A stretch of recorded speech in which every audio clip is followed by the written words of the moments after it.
Khai lê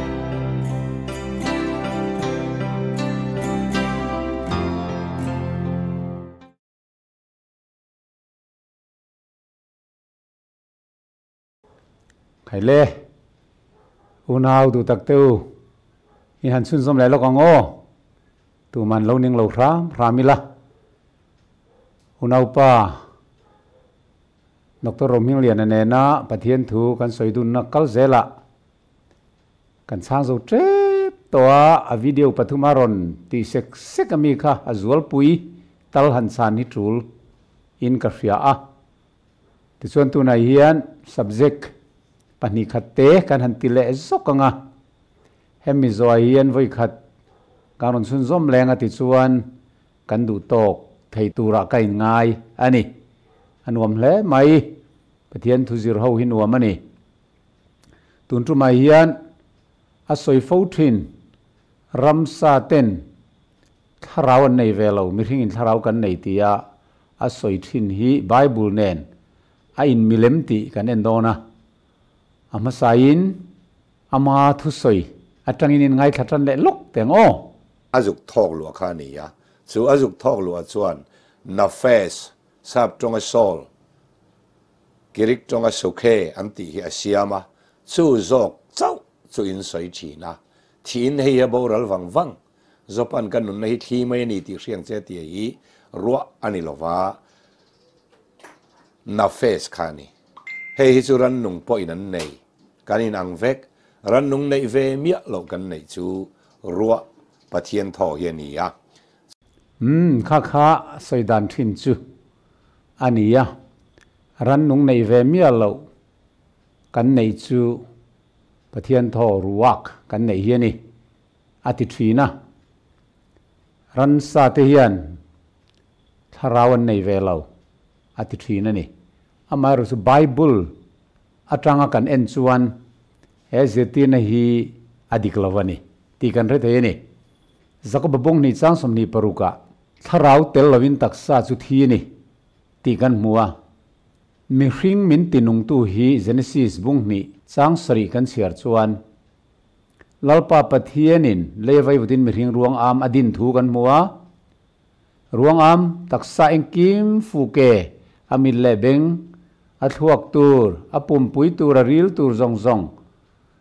organ tin reng kha siam zo vek to ma se thi sen zungzam zawngte nen khan nung alom lo chu wang chuan tinung tu atan nunna tho ruwak tia lam fo ni sama azu tholu tani kan tiani kha tinung tu bera chu ni ta ni tinung tu chu tharawani ti sa chunga matlak tlai lo lali son sona bungruk chang samruk pathuma asoya kha kan thengil lo atha anga ti chuan mihring hian tharau kan neiem neye seven adventist ko ran ho chuan tharau kan nei lo an ti tharau nei lo ho te min ti thina min fiam vel thina ni amai ro chu adama tha mihring zong hi siam dani nang vek adama tha te vek kan nia kan nei lo hi unau pa Rohmingliana an nei big lo tharau unau pa Rohmingliana nei zat chu kan nei ve zelbok an nei ang kan nei engwange kan ti chuan mihring zong hian nunna tho pathian hena mi kan nei thewa chu mihring a tharau om chu ani tatlat mai ni aba kom lo zo babung som thum bani chang riat kan chiar sek maya alar khom mai ma semi thil riat thiam tir tu chu mihring a tharau om engkim ti theya tho chu ani ti hi afia em mai pathian tharau thiang lim riat ti nen heng yan lo soi to ani Bible chu mihring a tharau om chu engmo fu ke nei ruang am nei kut ke nei meng ve kirker anilo kan tiani kha breath of life nesama nunna tho kan ti hi ni chu tak chu tinung tu nunna tharui chakna kan tak sa chunga om pathian aron thok lu chu ni ta ni ani le chu Ransa tin an nei ve Ransa tin nei le ni khing te nei khai nang chia Bible ilo ro nang o thuril tu bung thum chang som pakwa som ni mihring fa te chunga khorel ramsa te chunga khorel chu thumun ani sia pakhata thiang bokin adang po kha thia an zain thok dan thumun ania mihring chu ramsa aina chung nung lem lo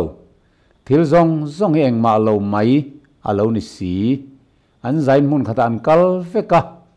an zain vai vitamin ni feka an zain vai vutan changle feka ni ate mihring fa te chunga khorel ramsa te chunga khorel thumun ania an zain thok dan thumun ni ati hi unaw paro mingliana hian a oi thei ngang lo Bible ziak po pom du to lo hi chu pathian do dal kan ni mayang ti hi hlom chu wangin Bible ngein mihring te thok na le ramsa te thok na hi thumun reng same breath tin alo soyene thok dan thumun one breath te tia Bible version rang lo enila NIV New International Version unaw paro Rohmingliana Bible rin tlak ati fowa in entiang man's fate is like that one of the animals the same fate awaits them both as one dies so dies the other all have the same breath man has no advantage over the animal ati chuwang chuan helaya Bible sab trong lama po hian an zain thok na thumun an nei thap ani ati tlat mai ni basic English version apo and all have one spirit alotia an zavain tharau thumun an nei ati ani chu tharau thumun one spirit ani tlat mai ni chu tho kan ti thau kha ni tin Revised Standard Version akhan they all have the same breath ati bokani an zain thok dan thumun vek an nei atia New King James Version all have one breath at lo ti velea an zain thok na thok dan mun khatin an thoe ati nani thok dan thumun an nei ani man has no advantage over animals for all is vanity atia engkimeng malo mai ani mihring tele ransa hian thok dan thumun tharau spirit thumun kan nei ati tlat ka hiat tirin kei po ka thina na khop mai kalongai dan ne in mil lavani mihring chu nunna thok na lama hi chuan kan chung nung deuh lar tura kan ngai dewa ma se thok na lama hian kan lo chung nung re reng lo mihring churam sa ain a chung nung lem lo ati New World Translation chuan they all have but one spirit atia an zain tharau thumun an nei ani ti na thawani Ransa tele mihring te kha an zawain emphasize Bible akhan one spirit they have all ati ve thunga chu wangson heng Bible rang ten an lo soi hi unaw pa hian oi ve mai sela alo ni tak mo karinda nen vain mil lo ve ti ve mai sela chuan in mial angai don lo chu wangin Genesis bung sari chang som panga ti chuan ti sa zawng nun na tho ke ruak atias hebrai tronga ke ruak nun na tho pai reng te chu atuak zelin no henan longan lut atia no hun laya tuiti le don khan Ransa pathiana chi tha tura du zawng ruak nei zawng ka nun na tho ruak nei zawng kha longa an lut atia tin chang som ni pakat ni na chang som ni pakata le som ni le pania khan ti chuan ti sa leichunga che thei zawng sawa terante sa teran nung leichunga bokwa kal tin reng te mi hring tin reng te nen an thi zo ta veka an nara nun na tharau tho nisama ruak atia sab hebrai tonga nisama ruak atia hebrai tonga omna zawng khomwala om piang than thi zo ta vek ati an nara nun na tharau tho omna zawng khomwala leichung zawng khat an thi vek tu yelet khan chu nungcha zawngte khan nesama ruak an nei vek atiani chu unaw pa khan ransa te nei velo ruak kan nei an ti deuh ngat thina Bible chuan thu munani atitlat lana viau maila pathian thu hi keini nial thei anilo Revised English version a thulirtu bungthum chang som pakua khilfian footnote a heti hian alo inziak nge ya ruak tiaka traditionally spirit here referring to the life force in the person or in animal usually called soul tin asoyene awmzia mizo tongin tiang hian an soi taila ruak spirit saptong spirit kan ti tharau soinana man hi chin than to ania tradition helaya hian nunna tharui mihring moran sai mo nunna tia soichu akok ani alo ti satane. The Hebrew word translated spirit is ruach and it has a very broad range of meanings. In this context, refers to the life force that animates the body, which the Bible also calls soul. Atiani, awmzia chu mizo trongin hebrai thumal kharau tia le linthin ruak ti hen omze zau takanaya helaya mandan chu tak satinung thei chakna tharui Bible in nunna tia soithin hini tinani chu ofia le mai mihring te hian tharau thumun thok na thumun ransa tenen kan neyani ti hi tuarna le mai la Bible in pathian thui na soyani tlat le siam ve kan nia nunna tho thumun pek kan ni bokane hemi konga hi chuan mihring te hi in chuang thei kanom lo chu choi harsa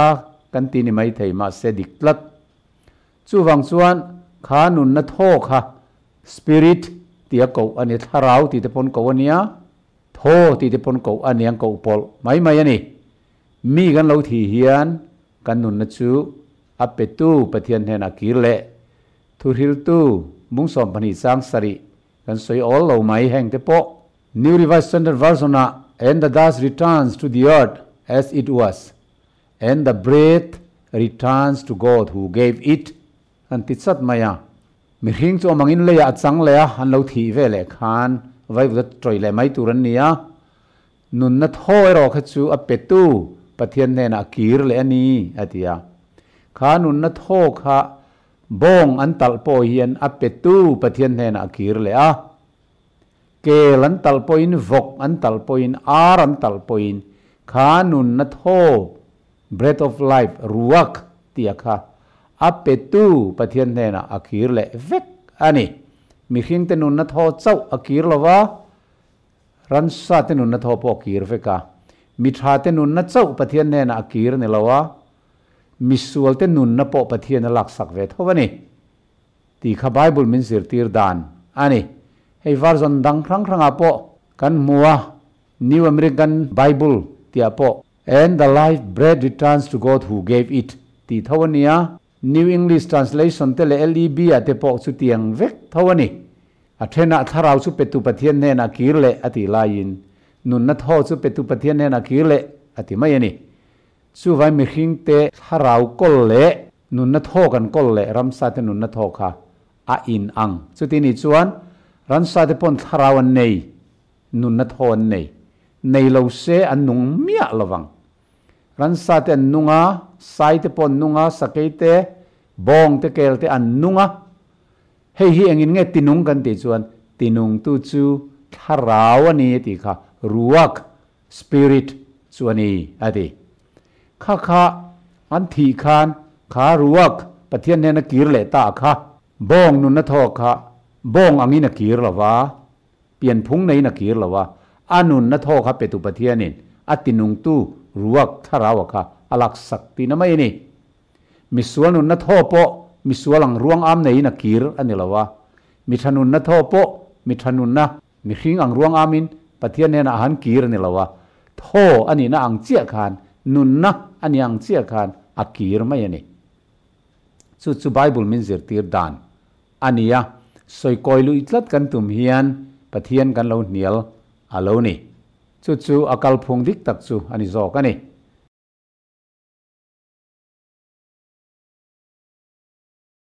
ole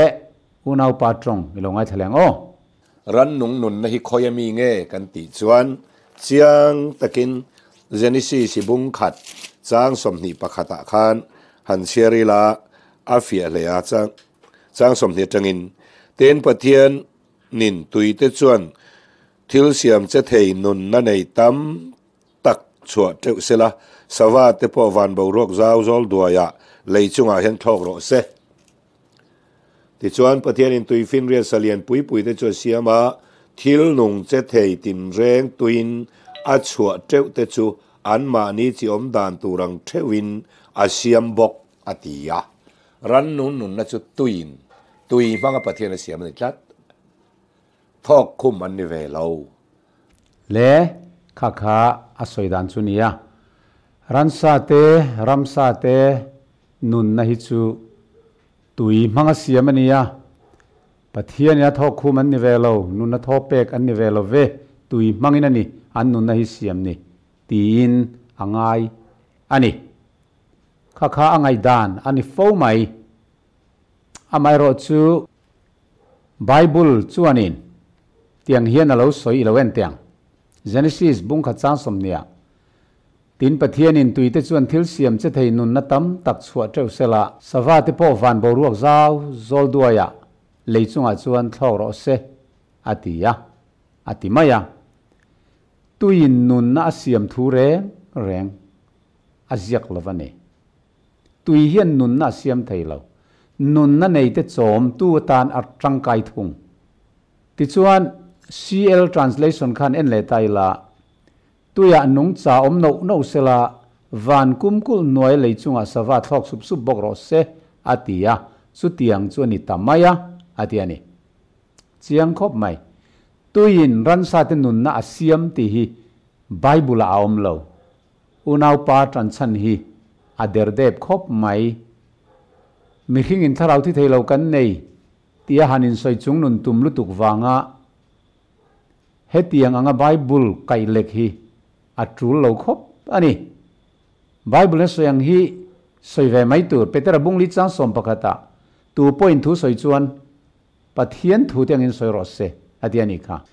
Mizo New King James Version a khaning ting elo soi ve o tuya te chuan nungcha tam tak lo om sela khomwal chu lo lang ro se atia chu tiang chu lo ni ta a ati mai tuin ransa nun na asiam ti hi Bible a om lo reng ani and God said let the water teem with living creatures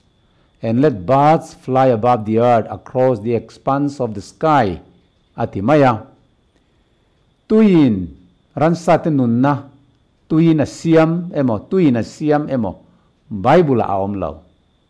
heng ti hi unau pa hian azirchian athakop mai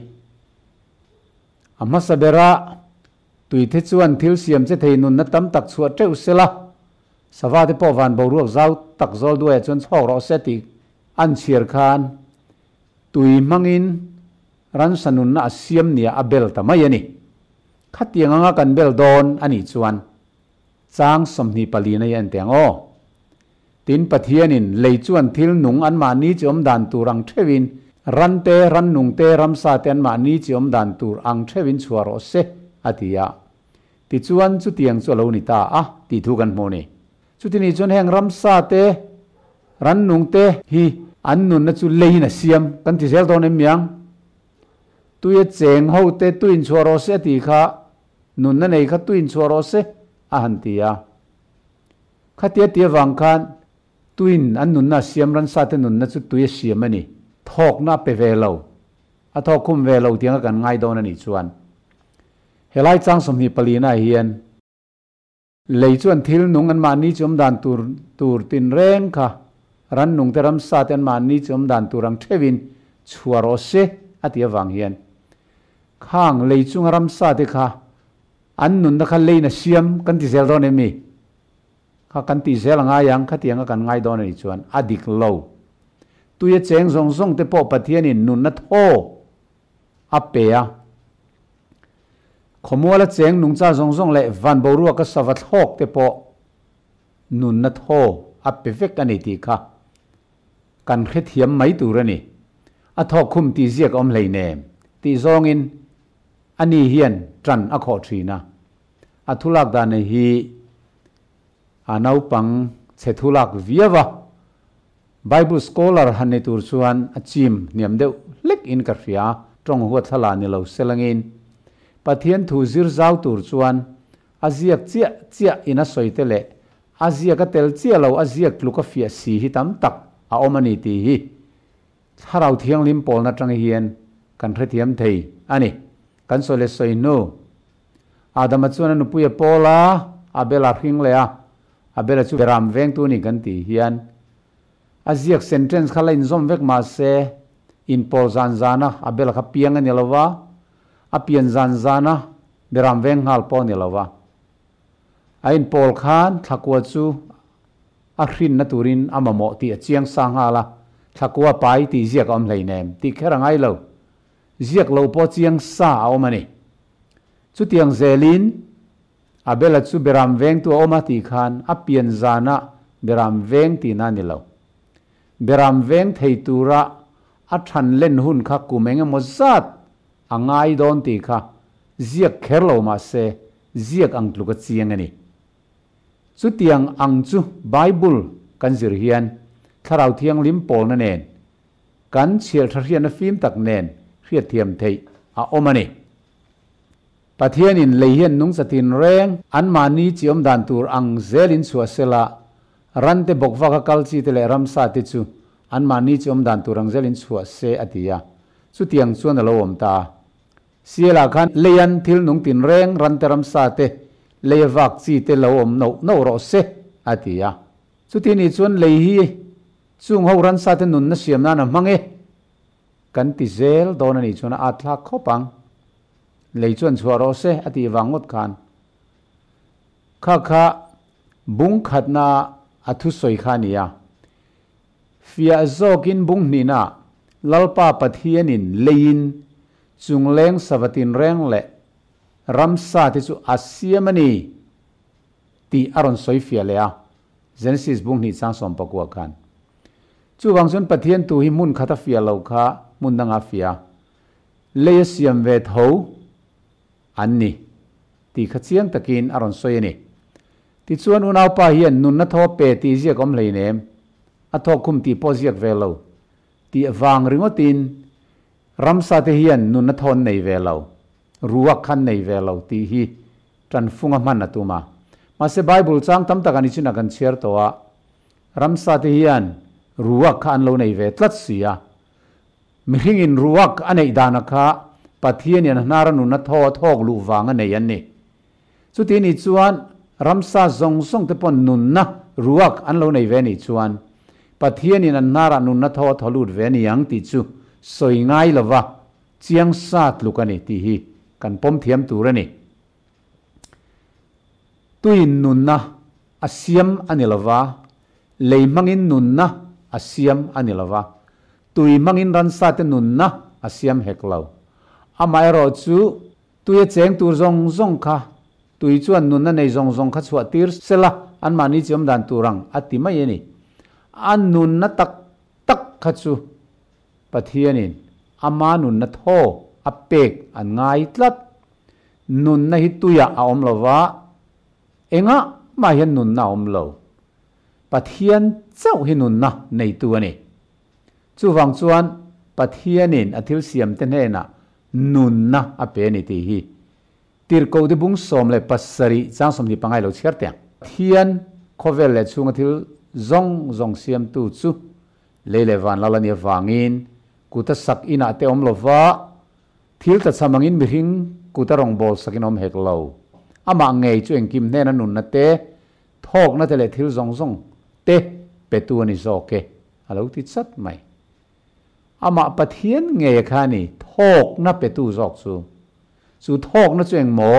nun na kan ti ruak khani chu thok na ati taka kha ruak kan ti theuh kha ania chu ramsa te pon an nei ati tlatani kha Bible chu nau pa hian apom thei tlat lo mai chu ti ni chun ramsa te nen kai nang lek don tin ani mo kan vane pom ve ti zawng hian ngaituna a seng thin amai ro chuman mo takin kan hun masalama khan kan soi thuak mihring te hi ramsa tenen kan thok dan inang ma se ro puina te pathian anna te chuan danglam taya siam kan ni ramsa ten min tluk reng lovani chu pathian kan anna chu tiang hian lo soi ila pathian kan anna hi ramsa te ain tiltam taka kan anga kan soi to nai han soi la thuak ila pathian kan an thei lo na in soi phot tiang creator of universe ani kan pathian chu engkim siam tu ni engkim siam chu kan thei ve lo ta chung kan ang tak thei lo tin omniscience ani engkim hriania chu ta chung kan tluk thei bok lo kan ak thei bok lo omnipresence antia khoi ki pau mania chu ta chung kan wa ang thei lo kan tluk thei bok lo omniscience omnipotent eng kim ti thei khatiang ang zawng a khan pathian ni phung hi kan wa ang thei lo kan wa tluk thei lo wani ama ero chu eden huana ama an puin mi ringa siam asuti du lai taka kha chu nung changzia rangani kan ti to kha herengila thu tak felna le thiang limna pathian anga siam tin fc bungli cha somni palia khang kan muwa nung chang thatna le felna le thiang limna le thu taka khan evile adamate khas pathian an pui siam an nia tin chu mai pialama chuan pathian tluk na nilovin an na chu fin na te thil chu thiam na le thil riat thiam na te a chele tha thliar thiam na te engkim kut koi thil siam thiam na te ma son na pathian pol theina nuna ramsa te ain chung nung lara siam kan nia thil siam sai lian pui ran nung cha sangong sei samak sakei bak nei khovel ramsa huaisen berber te poni se mihring te thu nuaya tural panada ania wangin mihring te engti kong manan tluk thei lawani chuwang chuan tuarnat vaka tul love nunna tho ruak tharawa khan min ang ve ma se kan thin anat te vaka tul lo vai vu siam ni na le nunna tho khan in ang mai la thil danga yen mihring te min ang lo na salutuk kan ti ka video camera te an siam thiam ve lo thil chu thiam tak an nei ve lo pathian ne in pol na tak an nei thei ve lo in le lo an din thei lo chu wangin mihring te le ransa te chu chung nung hleilu tu siam kan ni kha chu kherengila amai ro chu nun na tho tia le vai vu tia kha chuan kan chung nung big lo ti Bible so hi pom mayang u pom lo mara ti ngai no om lo unau pa tong lo ngai thale lo kalan nial patokan nial dan lo ngai thang o tir ko te thil ti bung som pasari chang som ni panga som ni pariata thong na te nun nap te pe ama wangin kan nung kan che kan omanisia a tho ti ra siamin an lo oma ti om sam som thum paruka khang kha thok khumani lo a thok khum dik tak chu mi hringani ya a thia tholen hu khan apostle te kha thok khum le a Bible hi thok khum bok a thok khum chon a chen chil ti na ama tharau dik taka pe ti na ani ya ran nung tho hi pathian tho ani ve ti hi chu soilo a thazo le kha thu soi dan chu nia a soi tongin ani hian a then fel thin lawa pathian thu hi chom fin mai thina kan chiar tong khan tirko te thil ti bung somle pasari chang somni le pangana pathian khovel le chunga thil om zong siam tu chu le van la ni wangin kuta sakina te om lova thil ta chamangin mihring te kuta rongbol sakinom heklo ama ngei chu engkim hne na nun na te thok na te le thil zawngte petu ni zoke han ti hi thawkna petu engkim nena nunna nei zawng hena thawkna petu ani han ti hi a pom theilo a thawk khum ve leinem thawk khum ti je kom leinem tin bung takin nial khan adap thina adamade po kha a thawk khum ati kherlo evi po kha a thawk khum ati kherlo adama po kha anara nunna thaw tholut ati ve maya ani anga du tui dewa a thawk khum ti je kom leinem ti zonga kan tang don ani chuan adama po kha a thawk khum ti kher kha zo chuang mi alo tin evi phei chu a chuang lo le zuala ma se evi po at hove thowa minung ani ve thowa pathian in nun na thaw nara tholut ve nge yang ti kha a chiang sani kan ti maya a chan chu an nun awangin bible a chuan pathian nara nun na thaw tholut ti kha a om ve haulo evi chung chang soina chu tiang bokin ransa te pon thowa thuril tu bung thuma thok dani nangan ni ye tharau thu munan ni ye thok na thu munan ni ye ati ni chuan nun na thaw pe ve ni tak chu an nara nun na thaw lo tholu ta ni ve tak chu ti kha pom ve mai tu rani ma se hi a pom theilo pathian thu hi a pom tak theilo ama ngai dan ani lo chuan ama ngai dan kha miltir tumin pathian thu hi a her koi zok thin ani helaya thok na ati hi Greek tonga kha chuan noye ti ania noye chu Hebrai tonga kha chuanin nishama ti ania Isaiah bung somli le pani changa a lalpa van siam tu le kai phar tu le le chunga ta chhuak zawng ti zaw tu achunga mi tane na thok na petu le chunga kal tane na tharau petu chuan heti hian ti tia thok na petu ti isai je kami po hi nishama ani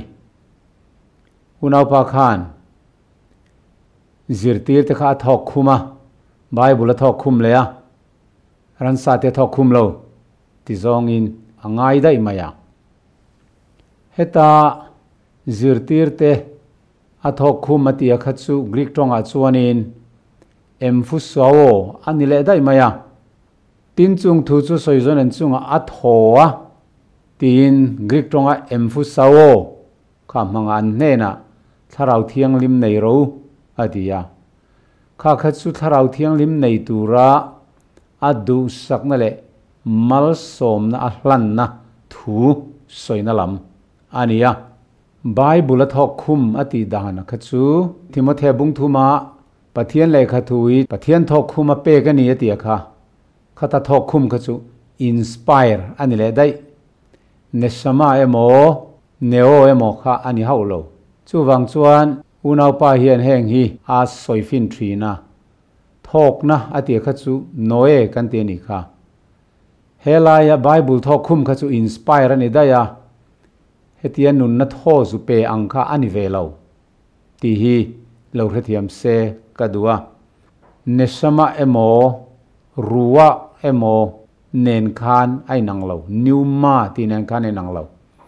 zirtir te khachu minung living soul ani sa a arhan pa nun na tho neshama kha zu pek an ngai to lova minung ani sa a an chunga khan neshama kha an kolsa ruwak kha an kolsa diam numa khan nei sa diam ama rozula lisuan an chunga tho tharau thilim nei ro atia khachu amal somna apek na soina dai ani atong kam man po ain anglo ani ti kha kan riat athani chu wangana ni hian nial ber maya chu ransa te hi chuan nunna tho tharau ruak an nei velo ti atum tlata ma se bible in an nei zialo soi chip dep tup sia chuta chuan a khil hai hian han soi koidan tur kong adap kual ani ber maya akong a muzo chuang lo ani chu wangin pathian in nunna tho mi a pek lovin ransa de po pek lovin tu nge nunna tho peang nunna siam tu hi pathian lo chu tu manom lo chu wangin ransa zawng le ramsa zawng nungcha zawngte thawhlehna petu hi pathian ani ti tirko di bung som pasari chang som ni panga chiang takin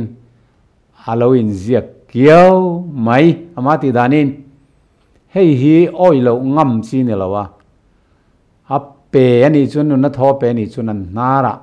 a tholut ve ni ti kha chu soi ngai lo thil chiang sa ani kan soi le soi nu Bible a hian aziak kher omtrul to lo ama thu le nu thu te ne nang vachiara aziak angtluka fia sa a thin Genesis bunglia kainain anupui apola fapa neya enoka sa ti kan hmoni khang te kha kainain nupuye nei ti ziak a si lawa anupuya pol ti ka oi thei lo reng ti chi ni lo nupuya nei thu kha ziakin lo lang lo ma se anupuya pola fapa hring ti to chuan nupuya lo nei ni ti kha chu riat chian sa thil lang chiang sa ani ti hi kan hreturani chu tiang chu Bible atam taka omani amma ero chu Bible aziak mi alo lorin mai chi ni lo kan thu soi Bible mil tur le amma thuemo anu thuamo mil tur mi alo phua chopa hi chu a tha hau lo aziak lo hi tuna kanan soi tehkhinthu kanan soi kaina anu puya pol hanti te kha chu nupuya nei ti zia khom lo ma seng anupuya pol ti chuan nupuya nei ti kha chiang sa ti kha kan ria kha tiang tho khan pathian chu engkim hne na nun na te thok na te petu ni ati to kha chuan an nara nun na tho thalu te ni ti kha ziak lo ma se a chiang sa ani a chan chu thriltu bung thum chang som pakwa thok dan thum hunan ni mihring le ran sa te kha ati tlat awangin apetu pathian po thu mun ania apek nun na tho ruak po kha thu mun ani si chuan apek dan po a thu mun nge yang ti kha chiang ani vai vu siam ani ve bok ti kha unau pa hian lo thre thiam se tin mi puing kan thiat thiam a thani ti kha ni le ri phosela hemi zo hian adang kan chan mai te ho kha karon chang le dona chungte po chu in lo ngai thazel don nia lalpanin zain thiat thiam na petreu chero se amen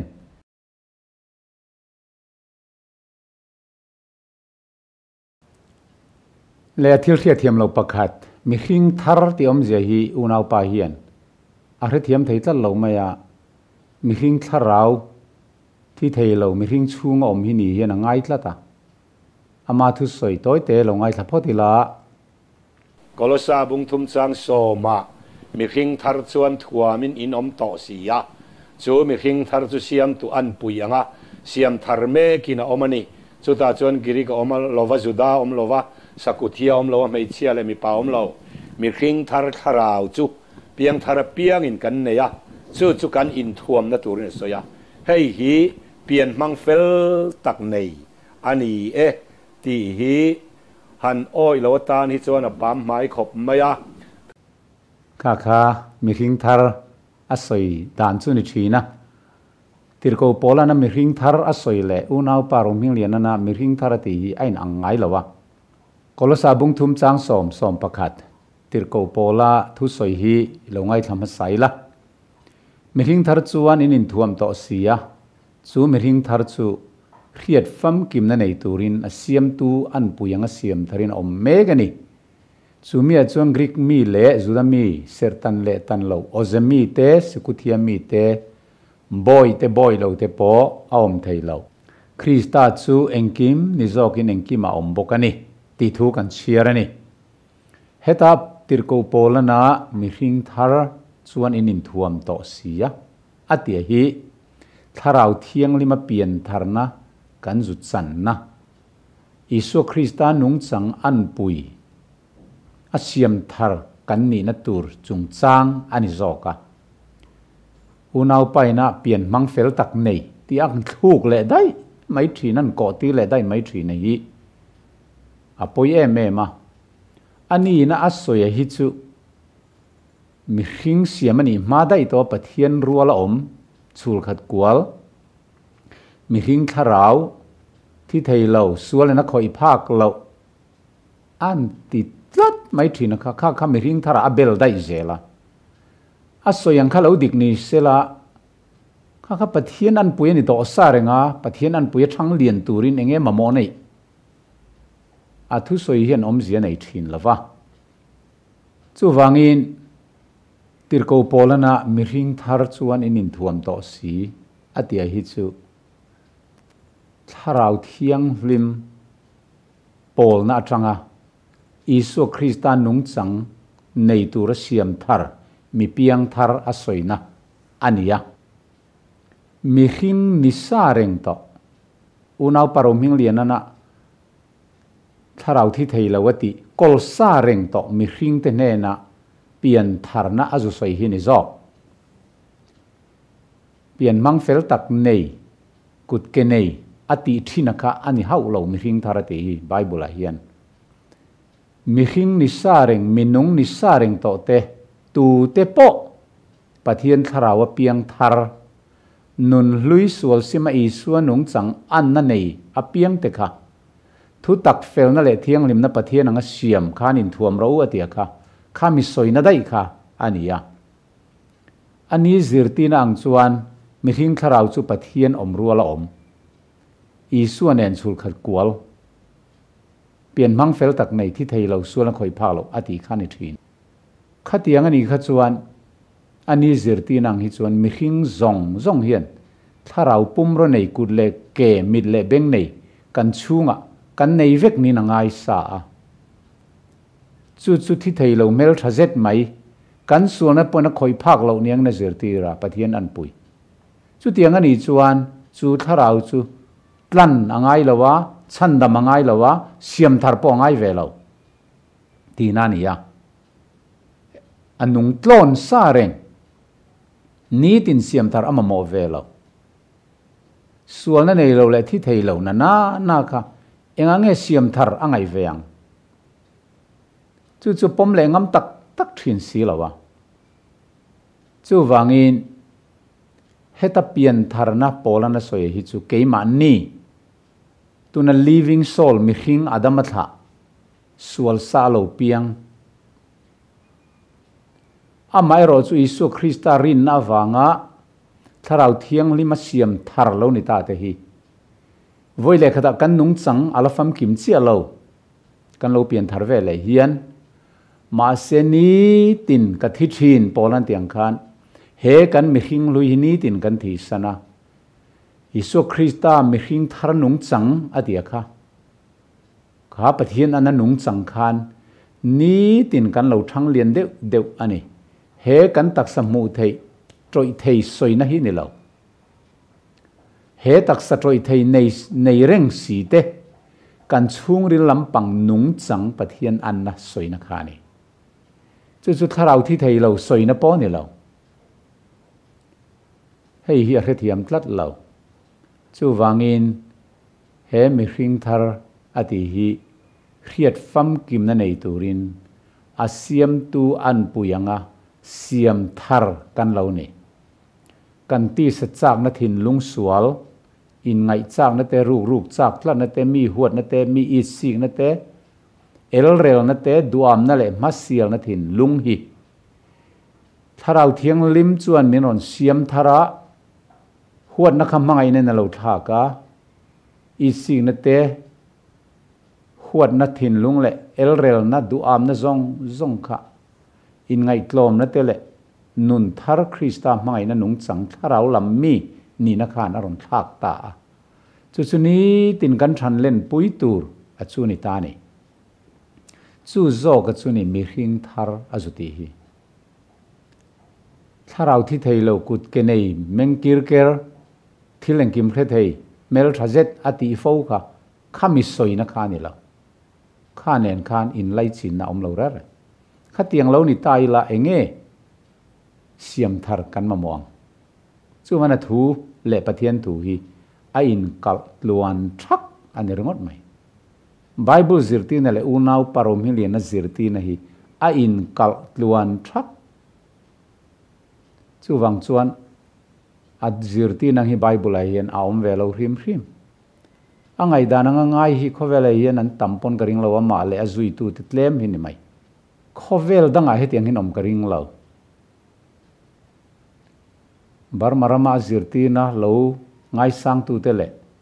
bar marama tanga khovel dar refugee kal khummun rang ranga om a thu lo oi te le mizorama a zirtirna lo rui pui tu tlem bak hi khovel danga hian he tiang pom hin om ve karing lo ra re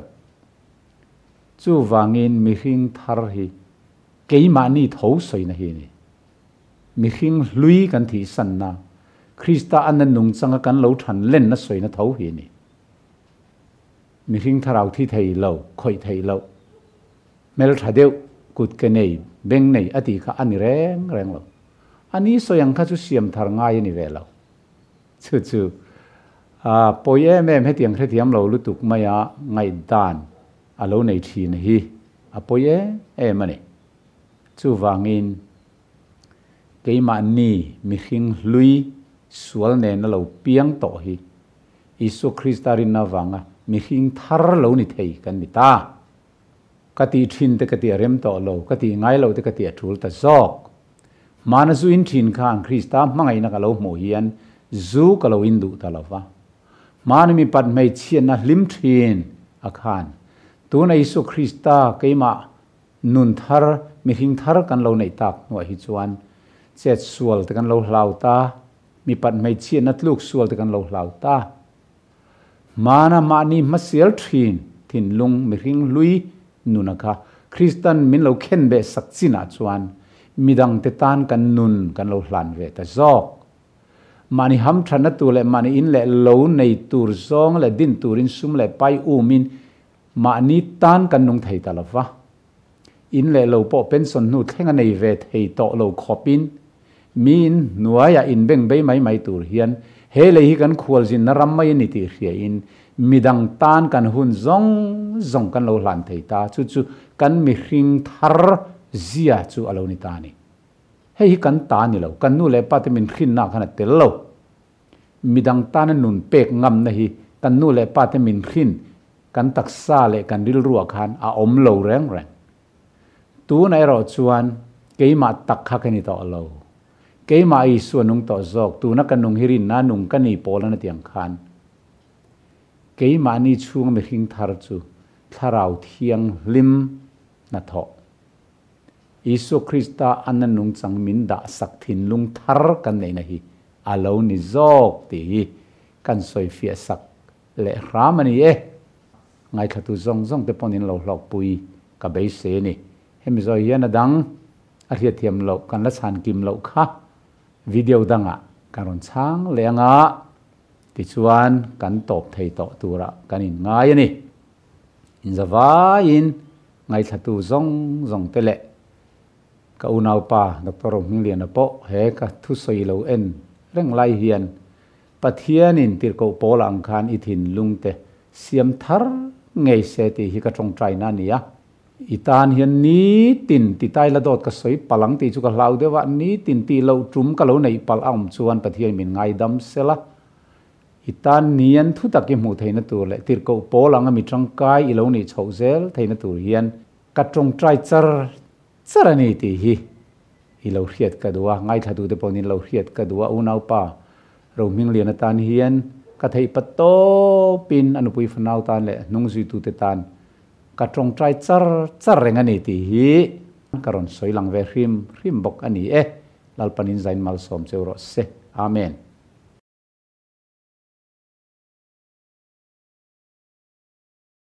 le tuntuma hian Bible chang chiarom taka chiar chuakin Bible om hau lo aphua belte kan loen ho do na ama sain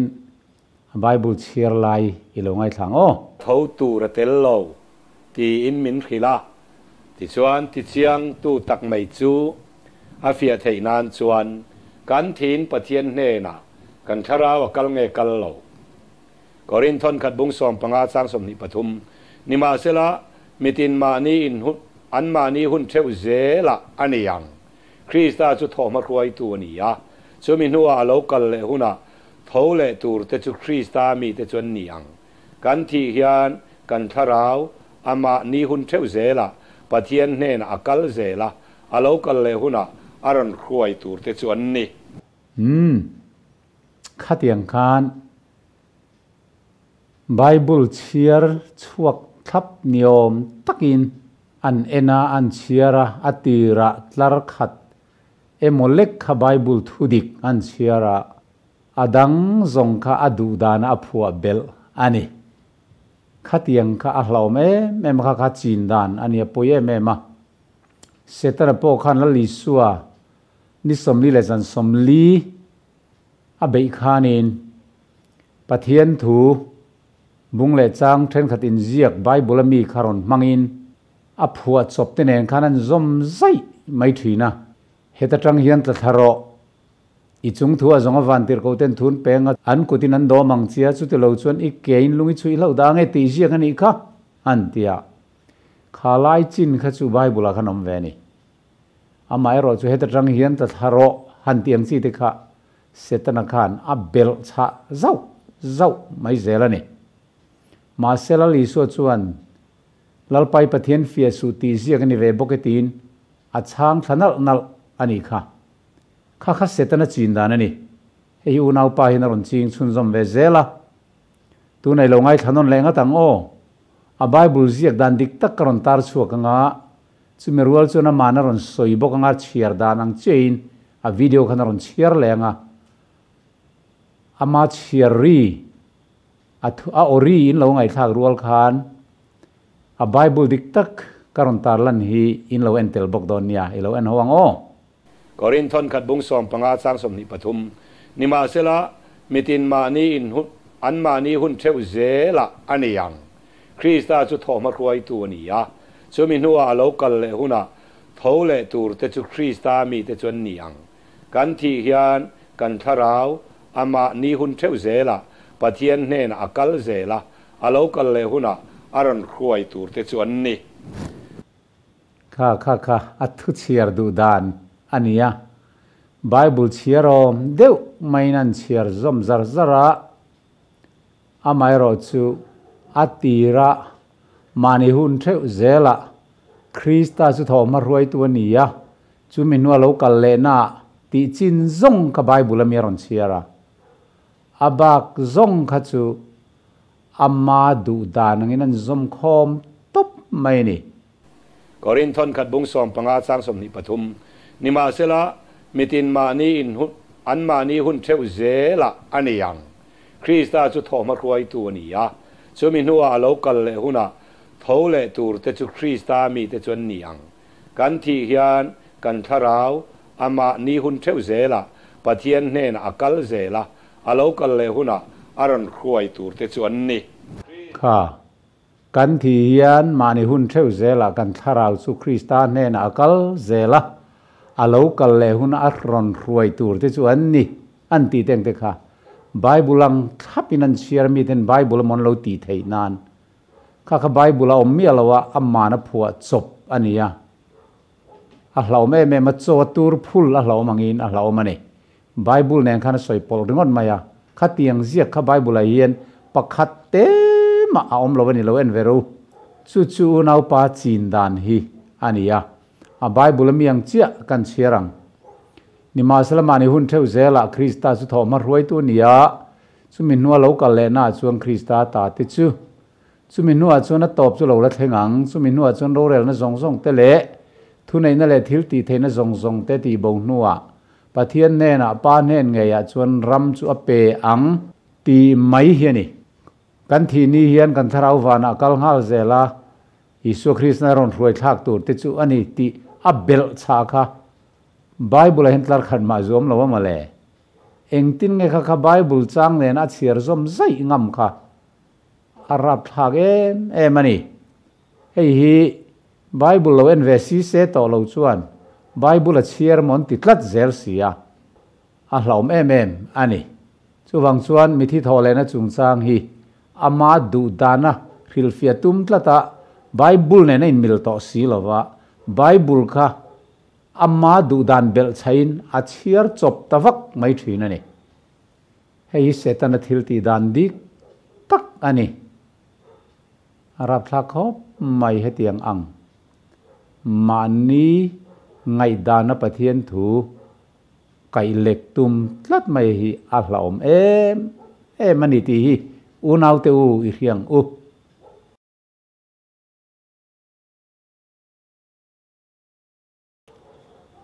mitthi thawhlehna hi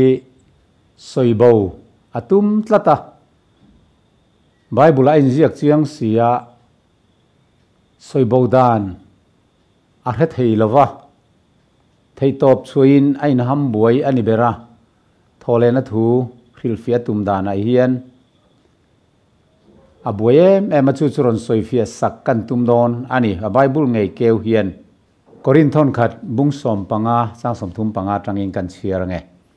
nima sela tuine ma mithi te chu engtin nge kai thana nom don tak seng ang puin nge an local don atia ni nge nang mia nang ma ngei ni tu thin po hi athi zet lo chuan ti nunin om hleine tin i tu thin hi atak salom tur chui tu lova afang mai tu jok thin bu fang emo chidang fang emo ni theye nima sela pathianin ama duang zelin taksa petrin afang tin hena ma ni taksa theuh chu ti hi a han chiara ama du danin a rilfia tawak mai thin ani ilongai thalok te ang ama thu soi thawhlehna chung chang polan a soi hian a ron ti chianga kan riat angin Pharisai le Sadukai ten in niala Sadukai ten thawhlehna hriman pomlo tak tha toira la thau thei lowang an ti Pharisai ten pathian en kimati thei fom khom le an ti polan apan hina pomlo ve ani soidan chuan a cheto fom khom lamani love thlai chi tu angani itu hi atoi rala itu lai omlo kung tharon chuang hian i don ti in Korinth khat bung som panga chang som thum paruka mi apa ichi tu hi thi zet lo chuan tu ninom hleine chang som thum pasria ichi tu chu atak lo la om tur ni lovin bu fang mai a thlai dang chi fang mai emo izuk tu ani itu akha atoi rala itu lai om lo thlai ku ma lo chhuak ateni khatiang khan mitthi thawhlehna hi soibo an tum ngial thina Bible in lo inziak chiang ro pui mai sia ani soitum dan chu kan thi ni hian kan tharau kal ngal zela chu tharau kal ngala chu nakina isuna ron hruai thang atia engata nge ron hruai tha gang han ti khan an thawleng an ti vele nu no thina Bible ina thawhlehna soi chung chang Korin bung som panga a chiar te chu adu danin ala koi mia mai ni chang somli panina mithi thawhlehna poi chu tiang bokani troi the tuin oma troi thei lova kai thoina om choi moi lova tuin oma ro pui da kai thoina om chak lova tuin oma thilti theina neya kai thoina om mihring lam taksa tuin oma tharau lam taksa kai thoina om mihring lam taksa om chuan tharau lam taksa po omang tiani chitu nen tirko pola hian aron tehkhinani vaimim chi polo ni se bu chi polo ni sela chi kan vatu khan kha chi atang ngei khan nung thar alo chuak thin kha chi khaleya kan zu tu khan alo puama ti chuan alo ke ta a kha chi atang ngei khanin nung thar thai thar kha aron chor chowa na te lo neya kung te lo nei ta ni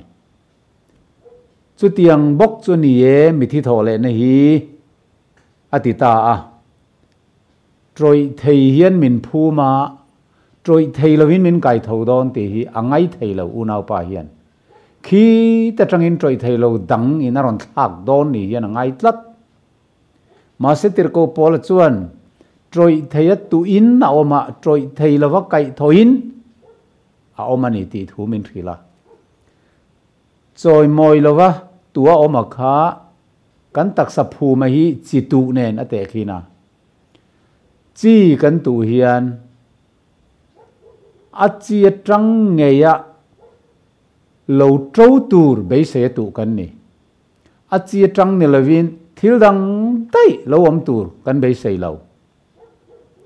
bu kan tu po hian bu atang ngei khan bu aron trâu tura kan be sei wanga tu kan ni bu atang ni lawa thil dang dai lo om tur kha kan be sei lo unau pa Rohmingliana chuan chu chi tu chu tehkhinthu a mang ve thau si in thil dang dai toi thei lo ron kheng turang te khan an soi tamai thina tilai tir ko polana soya hi chu ro pui lo tak mai in choi moi lovin tuin phum liamin kan oma ma se ro pui takin choi moi in kai tho kan ni le don ti hi ni tlat he kan taksa nge sualina ti melhem setanan adu to kan oma ma ka lo soi sak to ate hi lali suana ma taksa le thi sen ngei meron tlan to a chu wangin vaivuta lo troi ral to mai la chu vaivuta troi ral to atenge achu troi thei to lo turin aron kai thole donani tin chu mithi thole na chuanga tinge mithen khatina om loin lo ti mai mai mithi thole nei om lo ni ta se kan thurin ni kan thu hril hi engma lo ni anga sin atiani kha tinali so Krista khathina nein thana ta a thole ni ti thu kan tlang au pu e po hi engma lo ni ti na niang amai ro chu Isu Krista kha kai thoina om tak zet ani chu tiang bok chuan lali Isu Krista ring tu te hi troi thei loving kan thole don ani atiani ti chuan chang som nga na chuan unau teu ti sale thi sen hian pathian ram chu lua thei lowanga troi thei hian troi thei lo chu lua hek lowang ti ka soi ni hi atiani awmzia chu tuna kan taksa nen hian wana kan london tina ni lo atina ni he troi thei chung hian wana kan kal ngal don tina ni lo ve atina ni ngai to thuru ka hil don chu hi kan zain kan mu hil kher lowang kan zain kan thi kher lowang atina ni ma sel kan zain to toron hunung berri khuna chuan reilo te amit khap kar lawa ti dang lamin kanom vek tawang to ro chu ri don sia chu ti chuan mitthi te chu troi thei lawa kai thoinan omanga atita ni tu te mo troi thei lawa kai thom tur chu thilo khi ta kal tlang chho khamo ni na thi vela wana kal ngala soi khamo ni suwe ka ka chu mithin ne leine thilo an ne lom helai chuan mitthi te chu troi thei lawa kai thoin an omanga ti thilo te chu troi thei lawa kai thoin an omanga ti rang rang lo a chiang em mai ni ke ni po ti dang lamin kanom toang ati hei ti dang lam ani exchange ani lo kan ti kha ti dang lam ania he troi thei hian troi thei lo na sin tur ania he thi thei po hian thi thei lo na a sin bok tur ani engin mo thi thei lo na sin tur hei hian thi thei hian una paro Rohmingliana soi thi vela thi thei lo wana kal ngal khan thi thei lo na sinang ti in awmzia nei velo thi thei lo sa ti na ngani dai ama soyanga kan ngai don ani chuan he troi thei hian troi thei lo na a sin turani ati hi thi vele kal ngal thi velo troi thei lo khan troi thei lo na sinang ati rang rang lo he troi thei ngei a hiani troi thei lo wa a siam thar tur chu chuti chuan he troi thei hian troi thei lo na sina he thi thei hian thi thei lo na sin huna chumi hun nge ya chuan ne na in thi na lem zo ta ti thu zia khelo thengang atita ni chang somnga le palia khan to toron hunung ber heri to em unau pa lari lo to toron hunung ber ri huna alom ti dang lam na troi thei lo lo thlen hun tur chu thi ni thengal zel ani lo chu wangin chi tu angin ron te khin kha chi kan tu po hian khá cắn tụ trăng chia khá nên ron trâu chay mấy nè khá cắn chỉ tụ trăng chia khá nun thar khá alo trâu nè thil đang trăng ron trâu ra ràng lâu khá chỉ trăng ngày khá là trâu lát chú nè cần thiết tụ chú tị chuan trang som nga palina he troi thei hian troi thei lo na sina he thi thei hian thi thei lo na sin huna chu mi hun nge ya chuan ne na in thi na lem zo ta ti thu zi ki lo thengang a engang a enge ang ti na ni chu thil lo la theng tu ra ni eng ti khuna to rot nu nung beri khuna tu na chuan to rot nu nung ber alari lo chin chiana paruk huna kanom to rot paruk na huna kanom to rot pasari na chula liso krista local nia aron tum don ani chumale ole tu na hian to rot nu nung ber alaron rilava la liso krista local le nia to rot nu nung ber chu aridon chau ani chuta chuan pathian fapa o kan khredon mitthi ten pathian fapa o an rianga thana zawng songin thil tha ti tu te khan nun na changin an thole dona thil sual ti tu chu thiam lo changin an thole don thole na yom don mi sual thole na pom dona mi tha thole na pom dona amma ero chu a huna in kar hlat le don la lisu krista local nia mi felte zong chau an thowanga kum sang ro rel na zuyang kum sang khata vei ma lo chuan mithi dang mi suak sual thi te chu an nung ri don lo heisu krista local le nia thole na hi thole na ma sa jok kan ti thin khani first resurrection sap trong na soi kha ta chuan chan dam fam piang thar te chau an thole don ti chuan tir ko pol na seng khan keini nung dam lo la om te hi atia kha nunga lo la om reng te hi isu krista local ni thenga thi na tem ve lo la thi ve man lo nung dam isu lo mok tu kan ni chuan chung mithi to thole te nen chuan a rualin rual rualin chhum zinga khian lak chhovin kan om don ti mai ni chu ni tir ko polan thi na le thole na thu soi chu philippi bungthum chang som ni pakata chumini ngai chun he kan tlom lai taksa hi amma taksaro puyang om turin siam thale don ani chu ni hemi taksa siam that le nat ni lawa adang dai tu te mo kan khrial lei lo mi dang dai mi thar dai ron siam kha enge kan tan hlut na om ke ma ni isu minga wanga tuar tang tu te hi ti nun kan ni lawa siam thar kan ni chuan si lo chuan tuar ve lei lo enge mani rau dang dai ina nun na lo chan ngot chu kan ayo enge kan tan atang kai no mang chu wangin unau paro mingliana zirtirna hian a bul atangina to thlengin pathian thu hi a thel tluan thaka a do dal a kal tluan thak ani thawhlehna soibo tum tlata wangin pathian do tu ani ti hi kan riat china tha a hei hi mi mal in khong aina le in lain an na emo pol in huat na ril ru emo pol tan na ril ru wangin emo pathian thu hi ngai to lovin bible in engting e soi pathian thu in engting e soi ti chau hi kan ngai to thin tu rani ti hi kan soi le do ni lalpan in zawain khiat thiam na pemol chero se amen